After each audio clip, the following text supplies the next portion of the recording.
What is going on, everybody? Welcome back to another MLB recap. This is a big one, a lot of news to cover, and this is going to start with the Guardians-Astros game down in Houston. Now, the Guardians cracked the scoreboard first after Andres Gimenez doubled, scoring Brian Riccio from second base. And a batter later, Jose Ramirez added to his RBI total following this sac fly to left field to give Cleveland a 2-0 lead. Now, this RBI put J-Ram in 8th in all MLB for RBIs this season with 24. Now, the Astros got their run in the third after a pass ball that skipped by Joe Naylor, allowing John Singleton to score. Then it was Singleton who drove in the Astros' next run on this 2-run shot to right field that scored Pena, giving Houston a 3-2 lead. Now, the Astros pulled away in the 7th as Jose Altuve ripped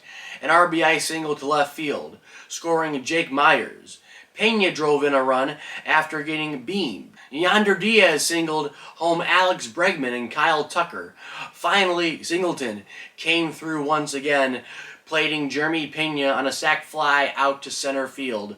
This made it 8-2 Houston and secured them a win by that score. Now, moving over to Baltimore, both teams were looking to get a split on Thursday. It was Anthony Rizzo who plated the game's first run as he singled home Volpe from second base. But Baltimore's bats heated up for the next 1.5 innings as Mountcastle, Montero, McKenna all blasted solo shots out of the park to give the Orioles a 3-1 lead after 4 innings. Now, the Orioles added to their lead in the bottom of the 5th after Ryan Mountcastle singled home Rutschman. Jordan Westburg tripled, and then Jorge Montero hit a sac fly to Verdugo that allowed Westburg to score.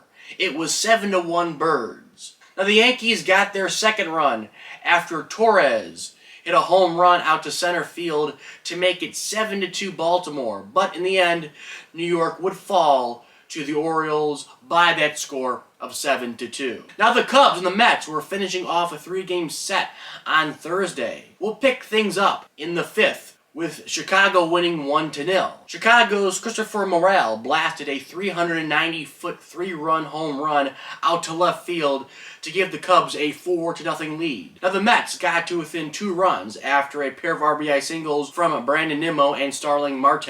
An inning later, the Mets tied it with a pair of doubles from their number 8 and 1 hitters, Lindor and Nimmo. It was 5-5 after 6 full. Now, the Cubs took the lead in extra innings, following a Nick Madrigal double to Marte in right field, which scored Patrick Wisdom. It was 6-5 Chicago. Now, despite the Mets down by 1 run, New York did not go down without a fight, as with nobody out, Francisco Lindor cracked an RBI double inside the third base bag down the left side. This scored Beatty from second, tying the game, and Bader from first, ending the game, giving the Mets a win over the Cubs 7-6. Now let's cover some games from Friday's slate, and I'm going to start with the Brewers and the Cubs from Wrigley Field. The scoring started late in this one as Christopher Morel cracked his 8th home run of 2024 out of the park to left, giving his squad a 1-0 lead.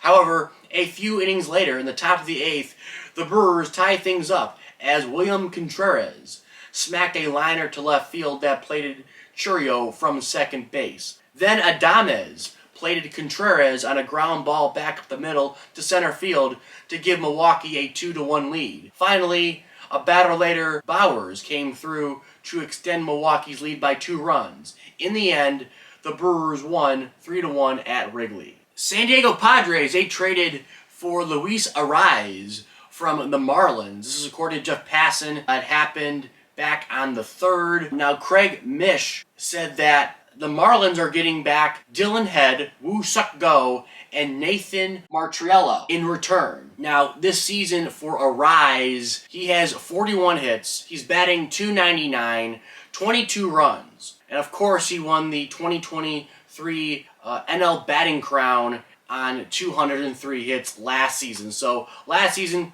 obviously fantastic, flirting with 400 well into mid-May, early June, I do believe. This is a really good move by San Diego. I think it shows that they're being aggressive and not passive during a time where they're still mathematically in contention in the Western Division.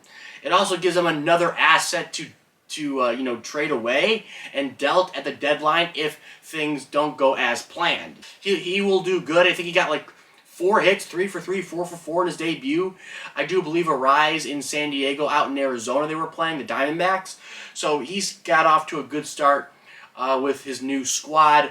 I think a change of scenery will help Arise for sure, getting out of South Beach and into sunny Southern California. Now, topic number 6, Nolan Schanuel got the Halos on the board, cracking his 3rd home run of the season out to right field. And then a double from Logan O'Hoppe and a 2-run home run from Mickey Moniak extended the Angel lead by 5 over the Guardians. Now, Jose Serrano was fantastic for LA, pitching 6 scoreless, allowing 5 hits, 1 walk, 3 punchies. Soriano's sinker averaged about 98 on the gun and reached as high as 100 miles an hour on that gun, while he also threw 35 knuckle curveballs and 8 splitters in the process of his outing. Better control was evident from the start as he threw 14 of his 17 pitches in the first inning for strikes. So control was the name of the game for Soriano on the bump in Cleveland versus the Guardians. Now, Taylor Ward put the cherry on top for Anaheim as he shot a sac fly out to Stephen Kwan in left field. The Halos won the game by the score of 6-0 over Cleveland. Now let's head over to the Bronx and recap game number 1 of the Tigers and Yankees series. Now we'll start with pitching, as Reese Olson was fantastic for Detroit,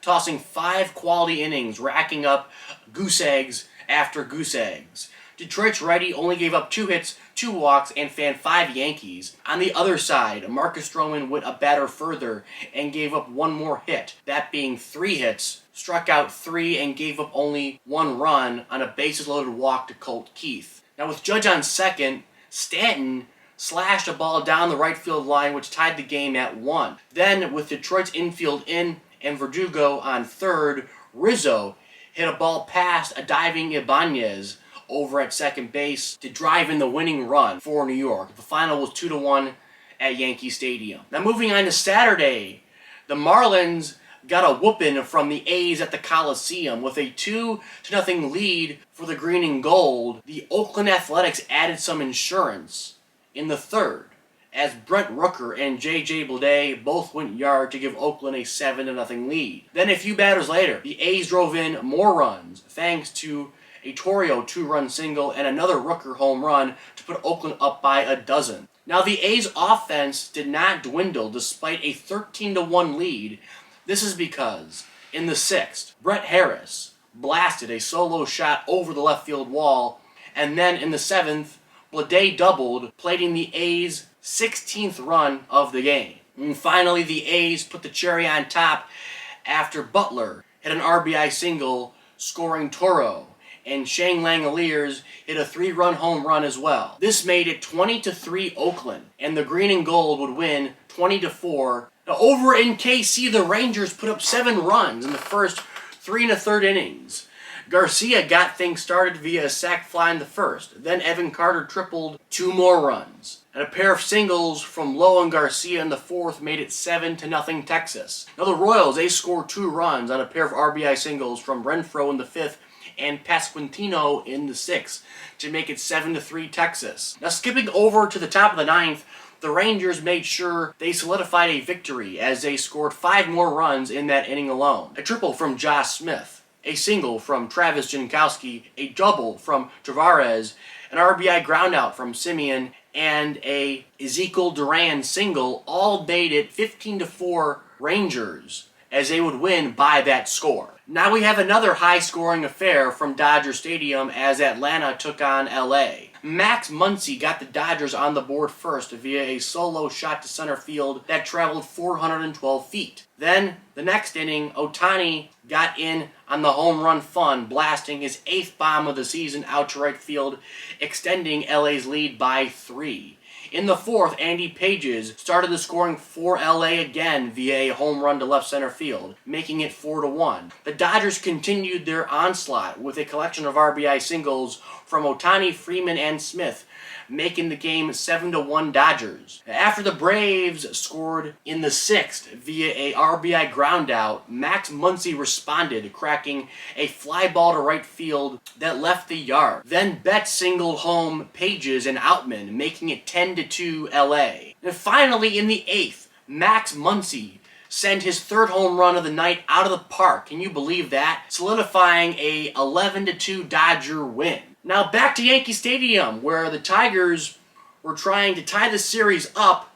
Things started well for Detroit, actually, as Riley Green got the Tigers on the board, sending his eighth home run out of the park, giving Detroit a 1-0 lead. However, Stanton tied the game up after singling home Aaron Judge. And speaking of Judge, he gave New York the lead after doubling to left field, scoring Volpe. Then, a few batters later, Rizzo sent his sixth home run over the right field wall. It was a 3-run shot, giving New York a 5-1 lead. Now, despite the Tigers tacking on 2 runs in the fourth after a Verling triple and a Keith sac fly, the Yankees won 5-3 over the Tigers to take a 2-0 series lead. Now let's take a look at some of the games on Sunday's slate as we head down to St. Petersburg, Florida, where Francisco Lindor got the Metropolitans off to a 2-0 lead as he shot a ball over the right field wall for a home run. However, Tampa Bay took the lead in the second after an Alex Jackson double and a Yonder Diaz single. It was 3-2 Rays. A half inning later, the Mets took the lead right back after a pair of singles from Navarez and Nimmo. It was 5-4 Mets. Now in the bottom of the ninth, the Rays did not go down quietly as Randy Arozarena hit a game-tying home run to left center field. Now the Mets retook the lead in extra innings as Brandon Nimmo reached on an error from a first baseman Yandy Diaz. This plated Harrison Bader, making it 5-3 Mets. However, Johnny DeLuca smacked an RBI triple that scored 2 runs,